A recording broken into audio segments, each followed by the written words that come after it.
Hello കൂട്ടുകാരെ, നമ്മൾ ഇന്ന് പറയാൻ പോകുന്നത് ഡോറ ബുജിയുടെ രണ്ടാം ഭാഗമാണ്. ഒന്നാം ഭാഗം കാണാത്തവർ ഈ ചാനലിൽ തന്നെ ഒന്നാം ഭാഗമുണ്ട്, അത് സെർച്ച് ചെയ്ത് കാണണേ. എന്നാൽ നമുക്ക് രണ്ടാം ഭാഗം നോക്കാം.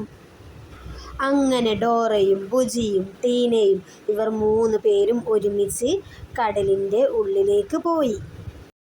ഹായ്, എന്ത് ഭംഗിയുണ്ട് ഇവിടെ കാണാൻ! ഡോറയും ബുജിയും അത്ഭുതത്തോടെ ചുറ്റും നോക്കി. അങ്ങനെ അവർ 3 പേരും ടീനയുടെ വീട് കണ്ടുപിടിക്കാൻ തുടങ്ങി. അവർ കടലിനുള്ളിലേക്ക് പോയി. ഇനി നമ്മൾ അടുത്തതായി എവിടേക്കാണ് പോകേണ്ടത് ഡോറ എന്ന് ബുജി ചോദിച്ചു. അപ്പോൾ ഡോറ പറഞ്ഞു, ഇനി നമ്മൾ പോകേണ്ടത് ഒക്ടോപസിൻ്റെ പൂന്തോട്ടത്തിലേക്കാണ്, നമുക്ക് പോകാം. അങ്ങനെ ഡോറയും ബുജിയും ടീനയും അവർ 3 പേരും ഒരുമിച്ച് ഒക്ടോപസിൻ്റെ പൂന്തോട്ടത്തിലേക്ക് പോയി. അങ്ങനെ അവർ മനോഹരമായ പാട്ടുകൾ പാടി നൃത്തം ചെയ്ത് ആ ഭംഗിയുള്ള വളരെ സുന്ദരമായ കടലിലൂടെ അവർ പോവുകയായിരുന്നു. അപ്പോഴാണ് അവിടേക്ക് ഒരാൾ വരുന്നത്. ആരാണ് അത്? കുറുനരയാണ്. കുറുനര എന്തിനാ വന്നത്? ഡോറയുടെ കഴുത്തിലെ മാല മോഷ്ടിച്ചു കൊണ്ടുപോകാൻ വന്നതാണ്. കുറുനര അവിടെയുള്ള ചെറിയൊരു ബോട്ടിൽ ഒളിച്ചു നിന്നു.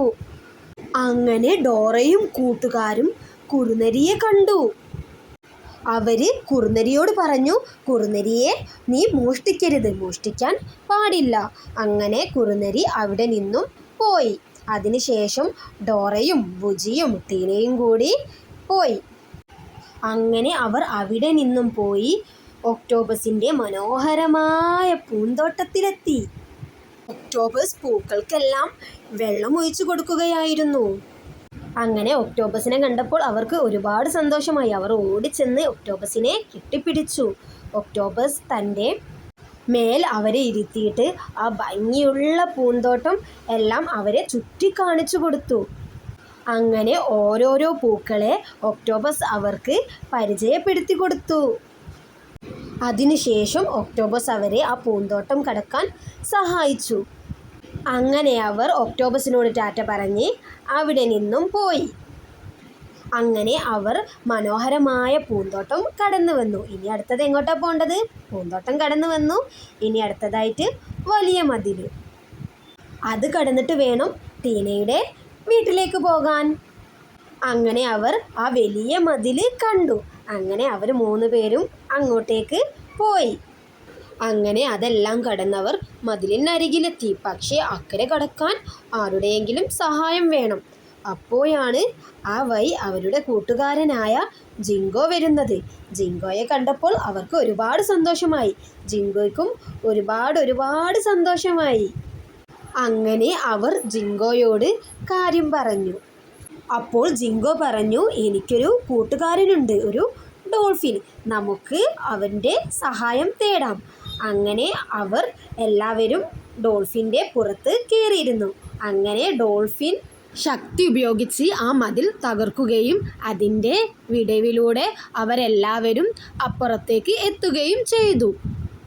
അങ്ങനെ അവരെ അപ്പുറത്ത് എത്തിച്ച ശേഷം ജിങ്കോയും ഡോൾഫിനും അവരോട് ടാറ്റ പറഞ്ഞ് അവിടെ നിന്നും പോയി.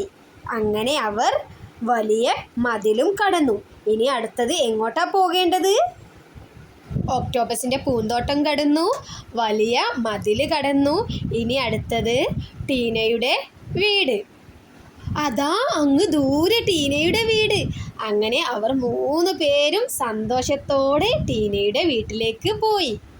ടീന വീട്ടിലെത്തിയപ്പോൾ ടീനയുടെ കൂട്ടുകാരെല്ലാവരും ടീനയുടെയും ഡോറയുടെയും ബുജിയുടെയും അടുത്തേക്ക് ഓടി വന്നു. അങ്ങനെ അവരെല്ലാവരും ഒരുമിച്ച് പാട്ടുപാടി ഡാൻസ് കളിച്ചു. അവർക്കെല്ലാവർക്കും ഒരുപാട് സന്തോഷമായി.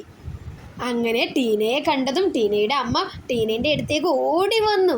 അങ്ങനെ ടീനയ്ക്ക് അമ്മയെ കണ്ടപ്പോൾ ഒരുപാട് സന്തോഷമായി. അമ്മയ്ക്ക് ടീനയെ കണ്ടപ്പോഴും ഒരുപാട് സന്തോഷമായി.